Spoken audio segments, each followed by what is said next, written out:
YouTube channel से जुड़े हुए सभी अध्यापक साथियों और विद्यार्थियों का हार्दिक स्वागत है, अभिनंदन है। और आज के इस वीडियो में हम चर्चा करेंगे कक्षा 10वीं के हिंदी के प्री बोर्ड एग्जाम को लेकर। और इसका आयोजन जिला शिक्षा अधिकारी फतेहाबाद श्री दयानंद सिहाग जी के कुशल नेतृत्व में अन्य विषय अध्यापकों के सहयोग से करवाया गया।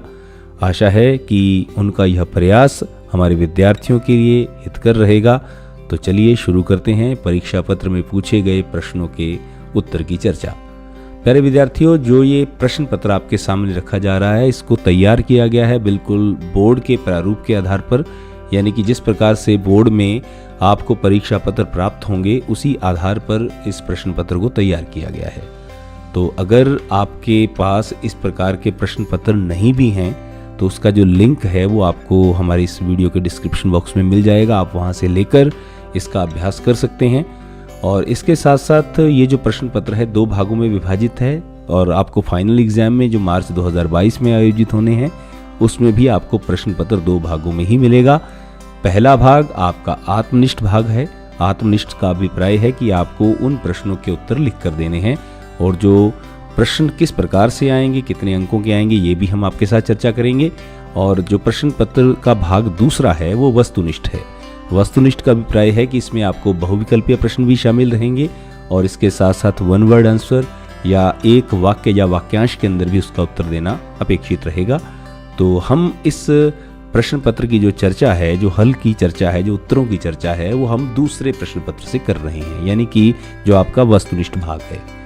तो प्यारे विद्यार्थियों, इसमें 40 अंकों के प्रश्न आपसे पूछे जाएंगे। सबसे पहले आपको ये बात समझनी है।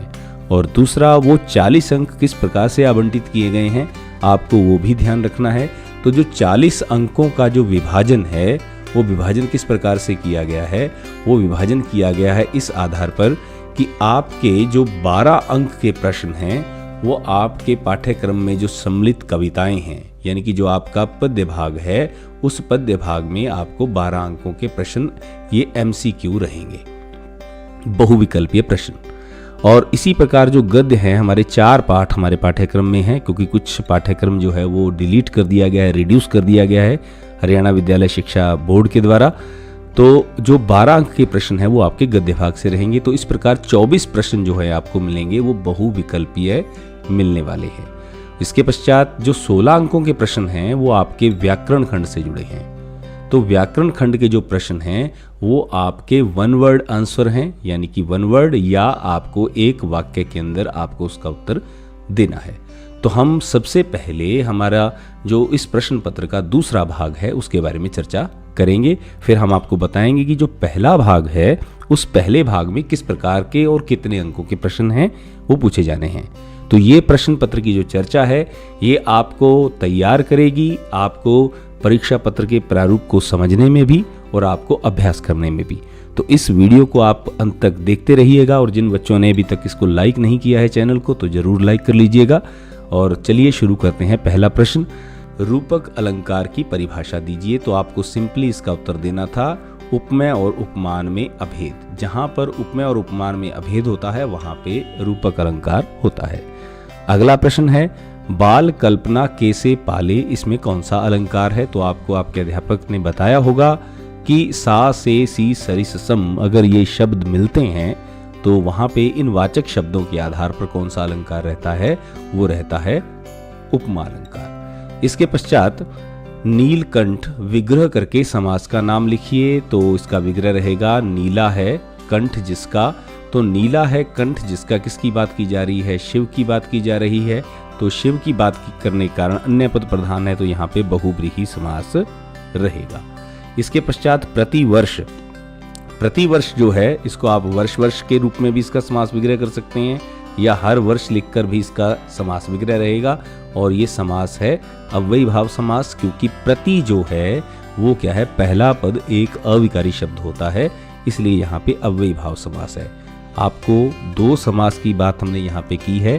पहला बहुव्रीहि समास से संबंधित प्रश्न था जिसमें कोई अन्य पद प्रधान है, और प्रतिवर्ष में प्रति एक अविकारी शब्द है, इसीलिए यहाँ पे ये अव्ययी भाव समास है। अब जो अगले जो प्रश्न हैं वो 2 प्रश्न आपको आएंगे पर्यायवाची से संबंधित, यानी कि पहले 2 प्रश्न आपके किससे संबंधित हैं, अलंकार से। फिर आपके 2 प्रश्न हैं समास से, फिर अगले 2 प्रश्न जो हैं आपके वो पर्यायवाची से संबंधित हैं। और पर्यायवाची शब्द जो पूछे गए हैं वो कौन से हैं? पहला है पक्षी। पक्षी पर्यायवाची के लिए खग, विहग, नभचर। ये हमने आपको 3 उत्तर यहाँ पे प्रस्तुत किए हैं, लेकिन हो सकता है कि आपने इसके अलग उत्तर लिखे हों जो कि सही हों। इसका मूल्यांकन आपके अध्यापक करेंगे। कपड़ा शब्द है, तो कपड़ा के लिए कौन से 3 पर्यायवाची हैं या 2 पर्यायवाची शब्द आपसे पूछे गए हैं? पट, वसन, चीर। ये आपके क्या हैं? पर्यायवाची शब्द हैं कपड़ा के लिए। अगर इसके अलावा आपने लिखा है और सही लिखा है तो इसका मूल्यांकन आपके अध्यापक के द्वारा किया जाएगा। अपना, राग, अलापना मुहावरे का अर्थ बताना है। तो अपनी ही बात या अपने ही तर्क को प्रमुखता के साथ रखना या इसके साथ मिलता जुलता अगर आपने इसका अर्थ लिखा है तो ये इसका अर्थ रहेगा। तो 2 जो हमारे पास प्रश्न थे वो अलंकारों के थे, 2 हमारे पास समास के थे, 2 हमारे पास पर्यायवाची के और 1 हमारे पास मुहावरे का आ गया है। अब इसके पश्चात हमारे पास 3 प्रश्न जो पूछे जाएंगे परीक्षा में वो पूछे जाएंगे संधि से जुड़े हुए। इसमें से पहला प्रश्न जैसे है स्वर संधि किसे कहते हैं? तो 2 निकटवर्ती स्वरों का मेल क्या कहलाता है? स्वर संधि कहलाता है। तो ये आपको प्रश्न पत्र में जो अभ्यास के लिए हमने प्री बोर्ड एग्जाम में जो आपसे प्रश्न पूछा है स्वर संधि, हो सकता है कि आपको जो फाइनल एग्जाम आए उसमें आपसे स्वर संधि का कोई भेद पूछ ले, जो आपके दीर्घ संधि, गुण संधि, यण संधि, अयादि संधि, ठीक है। तो ये जो आपके जो संधि के उपभेद हैं स्वर संधि के वो भी पूछे जा सकते हैं, या आपसे पूछा जा सकता है कि व्यंजन संधि किसे कहते हैं या विसर्ग संधि किसे कहते हैं। तो ये आप अवश्य तैयार कर लीजिएगा। हालांकि हमने आपके साथ जो एक वर्कबुक भी शेयर की है आपके टीचर्स के साथ, जो कि बहुत कम पेज हैं, उसके अंदर 18-19 पेज हैं। अगर आप उनके माध्यम से ये प्राप्त कर लें तो आपका बहुत अच्छे तरीके से अभ्यास हो सकता है। तो आप अपने टीचर से उसके माध्यम से भी अभ्यास कर सकते हैं। तो अगला प्रश्न जो है वो संधि से जुड़ा हुआ वो है प्रत्युत्तर। इसका संधि विच्छेद करना है तो प्रत्युत्तर संधि विच्छेद करेंगे प्रति जमा उत्तर, और इसी प्रकार आपको संधि करने आएगी राजा जमा ऋषि का राजऋषि बनेगा, ये इसका उत्तर रहेगा।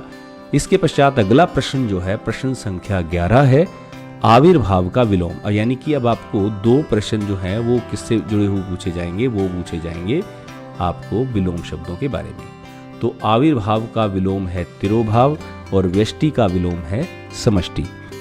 इसके पश्चात 2 प्रश्न आपको पूछे जाने हैं उपसर्ग से और 2 पूछे जाने हैं प्रत्यय से। तो व्यष्टि का समष्टि, इसी प्रकार अव उपसर्ग से अवसर या इससे मिलता जुलता कोई अन्य उदाहरण अगर आपने लिखा है तो वो सही माना जाएगा। निर्विकार में उपसर्ग बताइए, तो निर्विकार निह विसर्गें या निर र पे हलंत लगेगा, प्लस में विकार इसका मूल शब्द है, तो ये आपका क्या रहेगा? उपसर्ग संबंधी प्रश्न रहेगा। औना प्रत्यय से शब्द रचना कीजिए, तो औना से खिलौना या बिछौना, तो ये इसके अलावा अगर आपने कोई उदाहरण लिखा है तो उसकी जांच भी आपके अध्यापक करके आपको बता देंगे। खटास शब्द जो है इसमें प्रत्यय बताना है, तो प्यारे विद्यार्थियों आपको पता है प्रत्यय पीछे जुड़ता है, तो खटास में खट्टा और इसके साथ हमने जोड़ा है आस, तो आस क्या है? इसका प्रत्यय है, तो इसका सही उत्तर रहेगा आस। तो हमने यहाँ पे आपके साथ जो 16 वन वर्ड या एक वाक्य या एक वाक्यांश के अंदर या एक शब्द के अंदर जो आपको उत्तर देने थे उनकी चर्चा की है, और हूबहू इसी प्रकार से प्रश्न आपको आपके फाइनल एग्जाम में पूछे जाएंगे। तो ये 16 अंकों के जो प्रश्न थे मैं आपको एक बार पुनः यहाँ पे बता देना चाहूँगा कि आपको 8 उपविषय आपके हैं वो ध्यान में रखने हैं, और प्रत्येक में से लगभग एक उप जो विषय है उसको छोड़ते हुए 2 अंकों के प्रश्न आप मान सकते हैं। अलंकार से, उसके बाद समास, और उसके बाद है संधि, और उसके बाद है विलोम, और उसके बाद है पर्यायवाची। तो ये हमारे कितने हो गए हैं उपविषय? 1 2 3 4 5। और इसके पश्चात है हमारे पास अगले उपसर्ग और प्रत्यय, उपसर्ग, प्रत्यय और मुहावरे। तो ये हमारे पास 8 टॉपिक ऐसे हैं, हमारे उपविषय ऐसे हैं जिनमें से आपको 2-2 नंबर के प्रश्न पूछे की जाने की संभावना रहेगी। एक आधा प्रश्न जैसे ऐसा हो सकता है कि आपको मुहावरा 1 अंक का आए लेकिन संधि का 1 अंक बढ़ जाए, क्योंकि ये थोड़ा सा महत्वपूर्ण और विशद उपविषय है, तो हो सकता है ऐसा हो।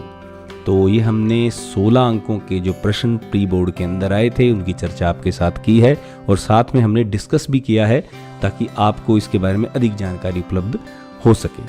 तो अब बढ़ते हैं हमारे जो 24 अंकों के जो आपको MCQ प्रश्न आने हैं, वो MCQ प्रश्न क्या है। MCQ गद्य और पद्य में से आपको जैसे पहले बताया था 12 अंकों के आपके पूछे गए थे प्रश्न गद्य में से, 12 अंकों के पद्य में से। तो सबसे पहले कविताओं के जो 12 अंकों के प्रश्न हैं उसमें पहला प्रश्न पूछा गया था कि गोपियों को योग संदेश किसके समान कड़वा लगता है। तो गोपियों को कड़वी ककड़ी के समान कड़वा लगता है।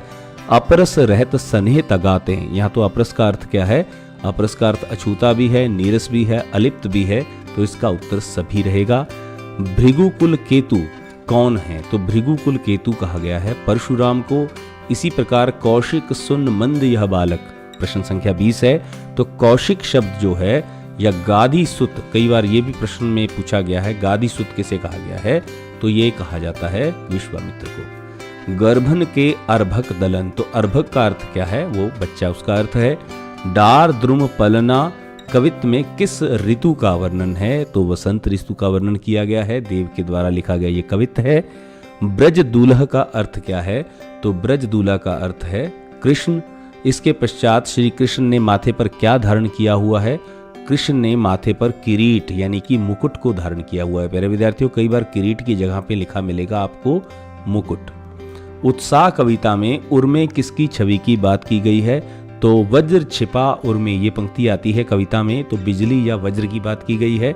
बिजली का जो पर्यायवाची है वो वज्र भी है। अट नहीं रही है वाक्यांश का अर्थ क्या है, तो अट नहीं रही है वाक्यांश का अर्थ है न समाना। आग किसके लिए है, ये कविता कन्यादान कविता में से ये प्रश्न पूछा गया है। आग किसके लिए है, आग रोटियां सेकने के लिए है। तो कई बार प्रश्न आता है कि आग किसके लिए नहीं है, तो आग जलने के लिए नहीं है, ये ध्यान रखिएगा आप। धुंधले प्रकाश की पाठिका कौन है, तो धुंधले प्रकाश की पाठिका बेटी है। इस प्रकार ये जो 12 अंकों के प्रश्न थे ये कविताओं में से पूछे गए थे। इसके पश्चात प्रश्न संख्या 29 से 40 की ओर बढ़ते हैं जो कि गद्य भाग से पूछे गए हैं। तो नेताजी की मूर्ति बनाने वाला पेशे से क्या था, मास्टर मोतीलाल यानी कि अध्यापक था। हालदार साहब कितने दिनों के बाद कस्बे से गुजरते थे, तो 15 दिन के बाद कस्बे से गुजरते थे। नेताजी का चश्मा पाठ में कैप्टन वाला कौन है, तो कैप्टन कौन है, वो चश्मे वाला है। भगत के बेटे की चिता को आग किसने दी, तो भगत के बेटे को चिता की आग उनकी पतोहू ने दी थी। बाल गोविंद भगत कबीर को क्या मानते थे या क्या कहकर पुकारते थे, उनको साहिब कहकर पुकारते थे। भगत जी का कद कैसा था, उनका कद मंझोला था। तो इसका जुड़ा हुआ प्रश्न एक और पूछा जाता है कि बेटे की मृत्यु के बाद भगत जी का शरीर कैसा हो गया, तो उनका शरीर छिजला यानी कि बहुत कमजोर हो गया। तो कंफ्यूज नहीं होना है आपने, हो सकता है फाइनल में इस प्रकार का प्रश्न आपसे पूछा जाए। अगला प्रश्न है लखनवी अंदाज किस विधा की रचना है, तो ये एक व्यंग्य रचना है। लखनवी अंदाज यशपाल की लिखी हुई रचना है। नवाब साहब की किस चीज के सफरुण से, सफरुण का मतलब होता है बजने से, आवाज से, तो जबड़ों के सफरुण से ये पता लग रहा था कि वो खीरे को खाना तो चाहते हैं लेकिन झूठी रईसी के कारण उसको खाना नहीं चाहते। उनका मन तो कर रहा है कि खीरा खाया जाए, जबड़े कह रहे हैं क्योंकि मुंह में पानी आ रहा है, लेकिन वो रईसी का रोग दिखाने के लिए इसको नहीं खाते। ट्रेन के सेकंड क्लास डिब्बे में एक बर्थ पर किस नस्ल के व्यक्ति पालथी मारे बैठे थे, तो नस्ल के व्यक्ति की बात है तो नवाबी नस्ल के व्यक्ति थे। और कई बार ये आ जाता है कि किस नस्ल के डैश व्यक्ति पालथी मारे बैठे थे, तो अगर व्यक्ति का विशेषण बताना होगा तो आप लिखेंगे सफेद पोश। आप ये ध्यान रखिएगा कि ये प्रश्न दोनों तरीकों से पूछा जा सकता है। नस्ल के बारे में पूछा जा रहा है तो बर्थ पर नवाबी नस्ल के कैसे व्यक्ति पालथी मारे बैठे थे, तो आपने लिखना है सफेद पोश, क्योंकि नवाबी ऑलरेडी वो कह चुका है। फादर बुल्के की मृत्यु कितने वर्ष की आयु में हुई, 73 वर्ष की आयु में हुई थी। ध्यान रखिएगा 47 सालों तक वो भारत में रहे थे। फादर बुल्के हिंदी को किस रूप में देखना चाहते थे, तो वो भारत की राष्ट्रभाषा के रूप में हिंदी को देखना चाहते थे। फादर बुल्के की आंखें किस रंग की थी, तो उनकी आंखें नीली थी, नीले रंग की उनकी जो आंखें। इस प्रश्न का उत्तर रहेगा। तो इस प्रकार ये 40 अंकों के महत्वपूर्ण प्रश्न हमने प्री बोर्ड के अंदर समाहित किए थे, शामिल किए थे, जो आपके सामने हमने उसका हल रखा है। अब इसका भाग जो पहला है, जो इस प्रश्न पत्र का पहला भाग है, अब हम उसके बारे में चर्चा करेंगे। तो इसमें लिखने के लिए आपको जो पहला प्रश्न पूछा जाएगा वो छंद से संबंधित होगा। जैसे इसमें पूछा गया है दोहा छंद का लक्षण सहित उदाहरण लिखिए, तो आपको इसके एक ऑप्शन में एक प्रश्न और भी आ सकता है जो है चौपाई छंद। हमारे पाठ्यक्रम में केवल 2 ही छंद हैं, दोहा और चौपाई। तो दोहा छंद है, मात्रिक छंद है, पहले और तीसरे में 13-13 और दूसरे और चौथे में 11-11 मात्राएं रहती हैं। उदाहरण मैं अपनी तरफ से आपको बता रहा हूँ, हो सकता है आपके अध्यापक ने आपको अलग उदाहरण करवाया हो। रहीमन पानी राखिए, बिन पानी सब सून, पानी गए ना उबरे, मोती मानस चून। तो ये इसका उदाहरण है।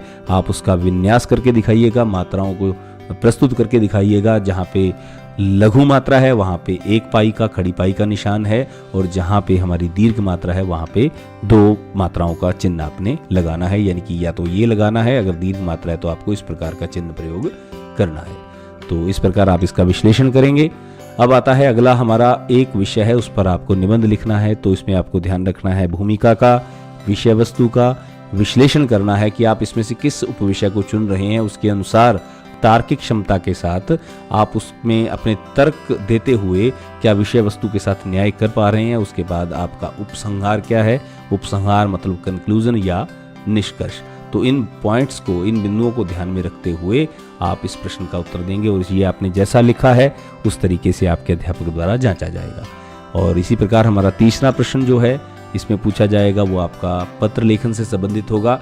एक पत्र आपका इनफॉर्मल और एक फॉर्मल, यानी कि औपचारिक पत्र है।